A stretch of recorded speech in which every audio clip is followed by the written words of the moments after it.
Collez, collez, collez, collez. Collez la petite. Ça Zanga. va pas. Qu'est-ce qui se passe? Oh là Qu'est-ce là, qu'est-ce qui se passe, Fafa? non. Qu'est-ce que t'as? Qu'est-ce que t'as? Akai, il est parti en couille, Toriyama. Embrouillez la petite et maintenant collez la petite. Collez, collez, collez, collez. Collez la petite. Collez, collez, collez, collez. Collez la petite. Zanga, zanga, zanga, zanga, zanga, zanga la petite. Zanga, zanga, zanga, zanga, zanga la petite. Il y a très longtemps, avant que la planète Vegeta ne devienne la planète des Saiyajins, vivait un type qui s'appelait Yamoshi. Il avait un cœur tendre, malgré qu'il eût été un Saiyajin. Lui et ses 5 camarades ont commencé une rébellion, mais celui-ci s'est fait encercler par des guerriers et est devenu un Super Saiyajin pour la première fois. Et sa transformation, ainsi que ses compétences de combat terrifiantes, ont choqué les autres Saiyans. Dépassé en nombre, Yamoshi s'est vite épuisé et a été battu. Mais c'est là seulement le début de sa légende. Après cela, l'esprit de Yamoshi a continué à errer, à la recherche de 6 valeureux Saiyans au cœur pur, cherchant un nouveau sauveur, le Super Saiyan God. Salut à toutes et à tous les amis, j'espère que vous allez bien, c'est Akai. Et Fafa, m'oublie pas, c'est la 15e fois qu'on le fait.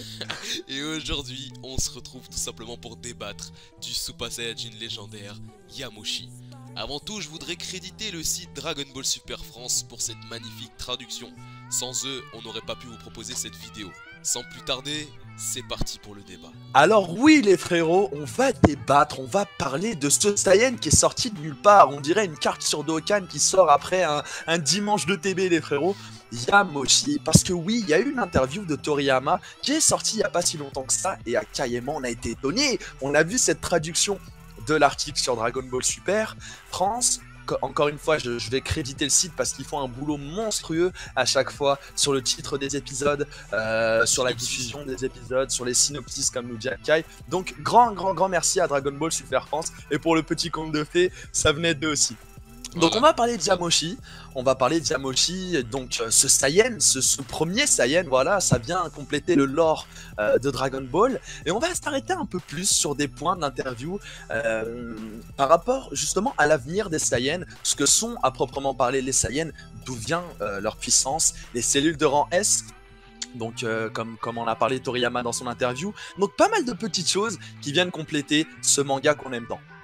Voilà, exactement, je suis totalement d'accord avec Fafa. Donc les amis, avant tout je voudrais vous dire, est-ce que vous avez envie de voir la tête de ce Saiyajin? Moi j'aimerais grave la voir. Et il paraît qu'on l'a vu dans Battle of God, du coup dans le film Battle of God, parce qu'à un moment, je sais pas si tu te souviens, du coup quand Beerus parle des 5 Saiyans, quand il parle de la légende du Saiyan, il me semble que c'est juste après son réveil, on voit une espèce d'image, un espèce de Saiyan autour avec une espèce d'aura, on voit pas très bien à quoi il ressemble. Bon, il avait pas la coupe de Badak, c'est vrai que on se demandait tous, est-ce que Badak avec l'espèce d'OAV là où il allait défendre et il se battait contre un ancêtre de Freezer, on s'est tous dit, est-ce que ça serait pas Badak justement le Saiyan de la légende? Ouais, mais malheureusement c'est pas Badak, c'est monsieur Yamoshi, voilà. Alors moi je voudrais vous dire tout simplement, franchement, ce que Toriyama nous a fait, c'est beau. C'est beau. Malgré que ça soit tombé un peu du camion, je trouve que cette idée est vraiment pas mal, de donner un peu une légende au Super Saiyajin. Même si voilà, je m'attendais, je pensais que c'était un peu Bardock, plutôt le Super Saiyajin de la légende. Mais bon, là, nous donner vraiment une personne mystérieuse, voilà, ce Yamoshi là, déjà on connaît pas vraiment, on sait pas qui il est, mais on a déjà envie de le voir, on a déjà envie on a déjà envie de mettre une tête, c'est vrai, on a déjà envie de mettre une tête à quoi il ressemble. Est-ce qu'il a la même coupe de cheveux Goku? Dans ce cas-là, ça voudrait dire que Goku, c'est un descendant direct de Yamoshi. Est-ce qu'il a plus une coupe à la famille Vegeta? C'est vrai qu'on se pose pas mal de questions. Et est-ce que tu penses, du coup, que ce Yamoshi, il est sorti de nulle part, vraiment? Ou est-ce que Toriyama, justement, avait déjà pensé depuis pas mal de temps cette histoire? Est-ce que quand lui, dans la conception de Dragon Ball, bon, c'est sûr, je pense qu'il n'avait pas imaginé tous les Akaishin, le Super Saiyajin Blue, tout ça, mais c'est quand même quelque chose d'assez important, la naissance du Super Saiyan. T'en penses quoi? Eh ben écoutez, moi je me range plutôt dans le camp du fait qu'il ait réfléchi un peu à l'avance, on va dire. Même s'il y a un autre camp qui dit que voilà, Toriyama il s'est assis sur ses chiottes et il s'est dit, tiens, je trouverai peut-être une légende de Super Saiyajin. Comme ça, tranquille, on va l'écrire et tac, il a pondu une histoire. Après je pense que voilà, c'est pas bête. Parce que moi, vu que je l'ai dit, je pense que c'est réfléchi à l'avance, étant donné qu'il y a 6, il faut 6 personnes, au total 6 Saiyans au cœur pur, je précise au cœur pur, pour pouvoir en faire un qui soit en Super Saiyajin God, qui se transforme en Super Saiyajin God, tout simplement. Donc je pense que le fait qu'il soit 6, lui et ses camarades, et ce fait là, ça coïncide, et qu'en plus, tout simplement qu'il faut avoir le cœur pur.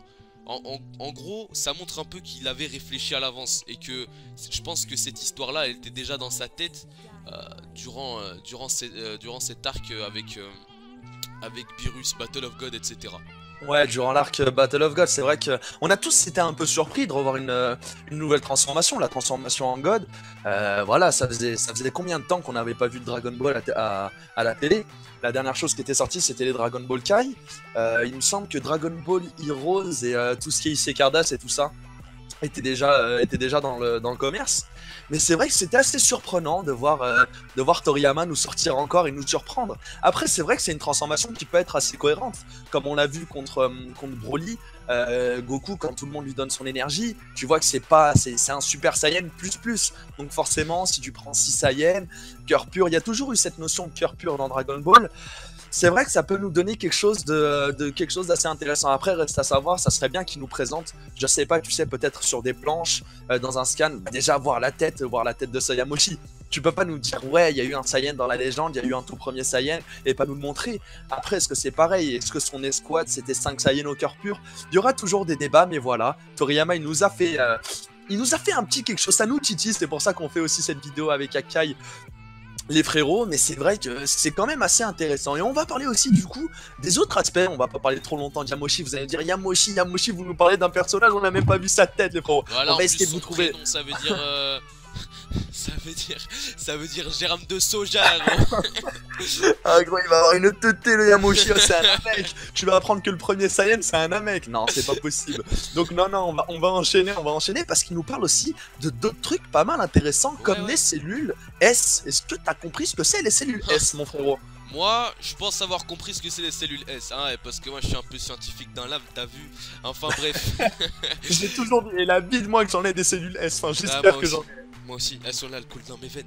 Donc, les cellules S, en gros, qu'est-ce que c'est les cellules S? Eh bien, c'est tout simplement des cellules qu'il faut en fait avoir quand t'es un Saiyajin pour pouvoir te transformer en Super Saiyajin. Voilà, donc pas tous les Saiyajins en ont. Et il faut aussi avoir une certaine quantité histoire de pouvoir se transformer. Je pense en fait tous les Saiyajins le long, tu vois, c'est cette ouais, pour toi, tous les Saiyajins, pardon, ils ont des cellules S en eux. Mais il faut la quantité nécessaire pour pouvoir se transformer en Super Saiyajin. Et comme Toriyama l'a dit, il a dit ça vient pas genre sur un coup de tête, genre tu t'énerves et ton truc des cellules S il augmente, ou alors t'es triste, etc. Non, tous les Super Saiyajin que vous avez vus dans Dragon Ball Z, etc. c'est parce qu'ils ont le cœur pur. Parce qu'ils ont le cœur pur et parce qu'il y avait une raison qui se transforme. Gohan, il avait le cœur pur. Goku, il avait le cœur pur. Vegeta, je comprends tout. C'est un mystère. C'est un mystère. Mais Vegeta, il a réussi à se transformer en SSJ God, c'est qu'il avait le cœur pur aussi. Hein, après, c'est pareil. Tu vois, on peut déjà essayer de contre-argumenter face à ça. Black Goku Rosé, il a pas le cœur pur. Ouais, c'est un peu particulier. Après, c'est pareil, il a le corps de Goku, c'est un peu particulier. Dites-nous ce que vous en pensez en commentaire, les frérots. En même temps, appuyez sur le petit pouce bleu, ça fait plaisir.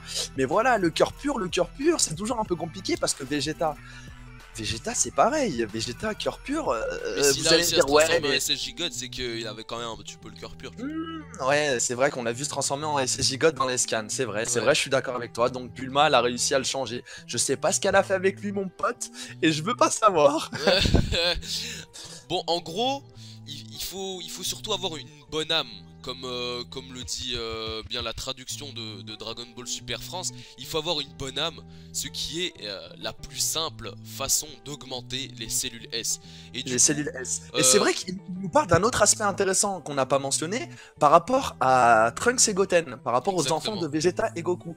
Ce qu'on peut se dire, du coup, c'est l'explication qui est donnée, c'est que on s'est toujours demandé comment est-ce qu'ils ont eu autant de facilité à se transformer en Super Saiyan. Ils se sont quand même transformés vachement jeunes, et on voit qu'ils ont toujours pas atteint le niveau de Goku.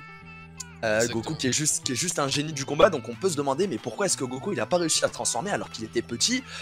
Moi je pense que de base il devait avoir plus de cellules S ou quoi que ce soit. Dans ma tête je me suis dit ça.